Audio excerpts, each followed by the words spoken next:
Here's a Japanese sandman sneaking on with a mule. Just an old second-hand man. He'll buy your old days from you. Hello and welcome to the brand new JT Forum podcast. This is Reisender, your host. And yes, that is Reisender. This might come as a surprise to some of you who don't know how to pronounce my name. This is our first podcast on December 12th or 13th of 2010, depending on where you are.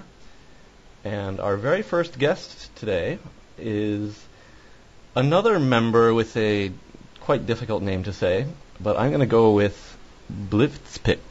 blvtzpk, welcome to the JT Forum podcast.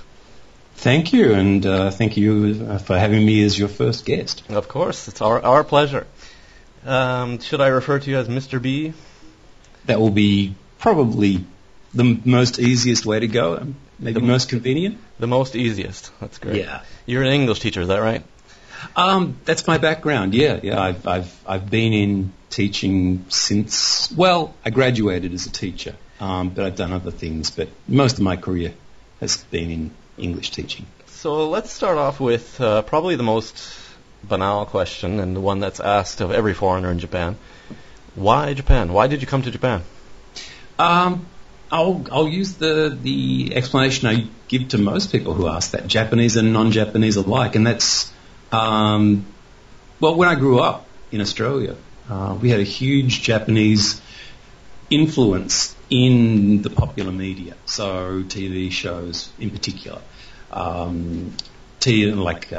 What now is called anime, and I don't know if it was called anime in the 60s, but anime, Astro Boy, those sorts of programs, Super 8 Man, Gigantor.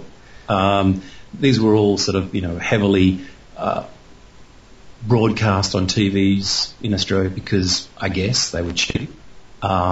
And they'd put them in early morning slots, when kids were up out of bed and the television was their domain while their parents were still asleep. We also had another TV show called The Samurai, which some people outside of Japan are more familiar with than people inside Japan, which was hugely popular, and that was like 6:30 on Saturday mornings. And it was made, I think, either in the early 60s or late 50s, and it involved lots of,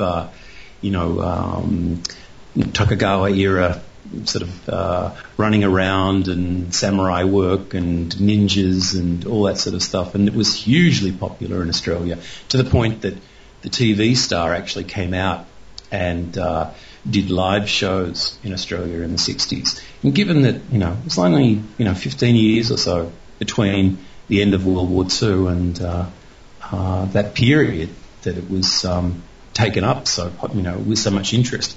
So, people were sort of going from that, anti-Japanese to sort of, being interested in Japan. Japan's culture was being felt.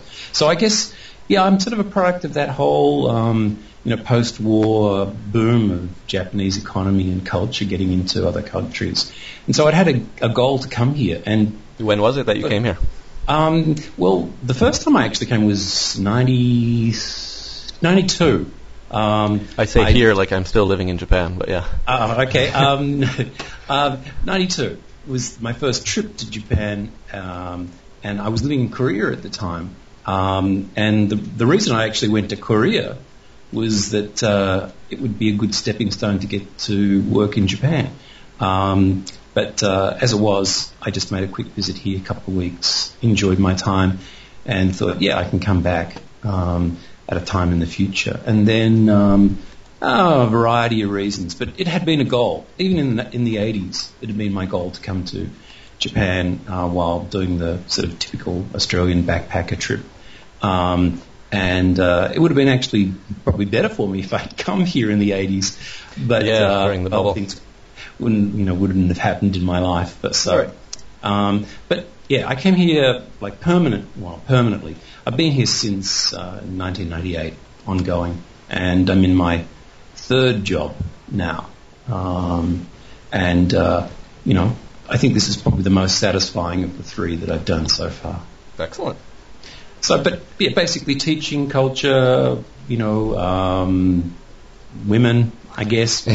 That's got to be in there somewhere. You're one of the rare members on JT that have been here since 2003. Yeah. How did you find Japan today, and why did you come to the forum? That's a good question. I don't know the original. Maybe it just came up in a search engine or something. Was it before coming? It was after coming to Japan, right? So after coming to Japan, yeah. 1998. I wasn't part of any forums. I don't think. This is your first one? Yeah. Well, Japanese forum. Yep. Yeah. I think I just came across the news site, and of course that led into the forum. And in those days, the forum was, even when I entered it, it already had a year or two's history, I think. Yeah. So I might show up as a member from 2003, but I don't think it was until about 2004 or so that I became more active. I know exactly when it hit, when I was hooked into it, and that's when I moved house with my wife, and I just spent way too much. When they started the tribute to Asian women thread. No, I think it was that had gone even before me. There are people who predate my time and who are still there. Ichiro would be one of those people who knows people from far earlier periods, and I was sort of a newcomer at that stage. And now, you were a moderator at one point, weren't you? Up and down, yeah. I sort of came in and came out. It's like the mafia. You can't get out of it completely.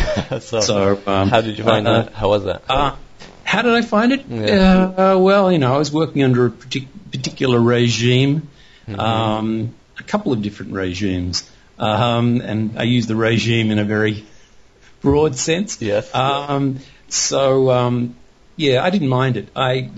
Sometimes I got into the policeman role a bit too strictly, and sometimes I just looked at it as being over moderation, not by me, but by other people. I thought I was doing the right thing, and other people felt no more needed to be done. So I think that with moderation, it's always a case of where do you draw the line? Everyone's got their own standards, and having a set standard and expecting everybody to follow it is hard. You can have a free-for-all, but that's not what the people who provide us with the space and the time want us to have, because they don't want it to be a free-for-all, and they do come in and they do check occasionally. Well, if it makes you feel any better, I didn't know that you were a moderator. So yeah, it was in the earlier stage of my time there. I think I was asked to come in, and then I exited for a while, and then got re-asked to come back in under a different person. Thought that I would be on their side, and ultimately I don't think I was on their side. At that stage, moderation was just way, way, way over. It was an all-consuming passion for one particular person, and it's far less of a moderated forum now, which I think is far more pleasant. We like to hope so, anyway. We like to think so. Yeah. I think you did. Sorry, do you? I want to get on with some other questions. Do you have a favorite place in Japan? In Japan? Yeah. Good question. Favorite place? I don't know, really. To be honest, I can't think of one particular place that draws me back each and every time. I've got a city that I'm much more familiar with in Japan, and I suppose that is my favourite place. I don't know if I'll mention it at this point, but it's in the Tohoku region. I'm just more familiar with that particular city and the people there, and I spent the majority of my time living there. I'm not living there now. But I quite like the place where I'm living now, on the other side of Japan, in the mountains. So, it's quite nice. But so what is it that you do with your free time then in the mountains?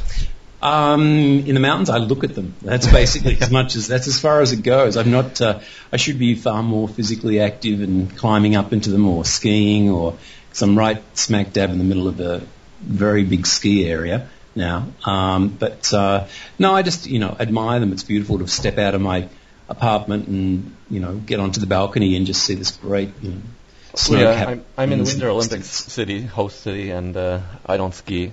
I don't snowboard. So it's all wasted on you as well. Yep. But I do like to get out into the mountains, get it hiking and stuff like that. So I used to do that much more in Australia, where we usually refer to it as bushwalking. Right. And I did a fair bit of that in my earlier years, which was really good. But yeah, not so much here, although I've got friends who do it. But there are bears in this area, although they should have probably snuggled themselves into their hibernation zones at this particular point. So, but yeah, we up until just recently, even around the place where I work, we had bear warnings and we've got bear signs, which you'll see me post as an avatar every so often. I'm sort of a pretty indoorsy homebody, I think, in general. That's how I would sum myself up. I like, being at home and doing stuff at home. I like going out occasionally, and I don't mind my own company, so I'm quite sort of comfortable in my own skin. And having said that, how do you think you compare, like, your real life, your real persona, to your online one?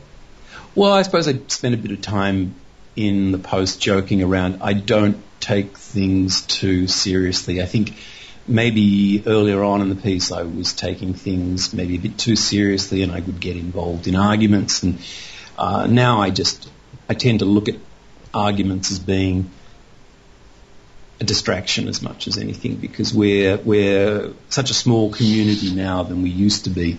And I think I don't really want to get involved in arguments. So I just posted something the other day about, what's your give, and I was just curious about that. I'm more interested in knowing about people rather than saying, what do you think of X, Y, or Z, and give me your opinion. And if you don't give me your opinion, I won't like you. So I avoid the, religious and heavily political things. Even though I've got very strong views about some of these things, I don't feel I need to waste my time. Is it that you like to avoid conflict, or that the internet debates are kind of pointless? Oh, we're getting into the psychological questions. I don't like a lot of conflict, and I don't feel it's actually very productive. It can be if it actually leads to greater knowledge or sense of awareness or understanding, but sometimes it's just arguing for arguing's sake. And I know people who can do that for hours on end, and to me it's just a waste of time. Maybe that's the Australian lazy part of me that just wants to say, nah, whatever you believe, fine, go ahead and believe that, and don't shove it down my throat. So that's where are you more vocal? Are you more up for debates with friends? I'm probably more better on a one-to-one basis talking with somebody, and where I can sort of bat ideas, knock them around between one person. In groups, I tend to sort of be a fair bit more quiet, I guess. But like the one, I think this current thread that's running at the moment about, do you expect more of religious people? And I was thinking about it. I think about a lot of these threads after I read them, and I thought, do I have something to say? And I thought, yeah, I do, but should I put it in there? And it's more, my point of view was more about not religious people, but I expect a lot more about people who want to shove something down my throat. Mm-hmm. So if they want to shove it down my throat, then they have to buy you dinner first. Is that right? Well, yeah, that or a bunch of roses. Okay. It's but they should also, those people, it doesn't matter if they're religious or not. If they have a strong belief, then they should abide by that strong belief, and their action should follow those beliefs. And that's where I get a bit frustrated, is that, people who, if they're following a particular religious line, then and they don't follow through on it, they're not good Christians.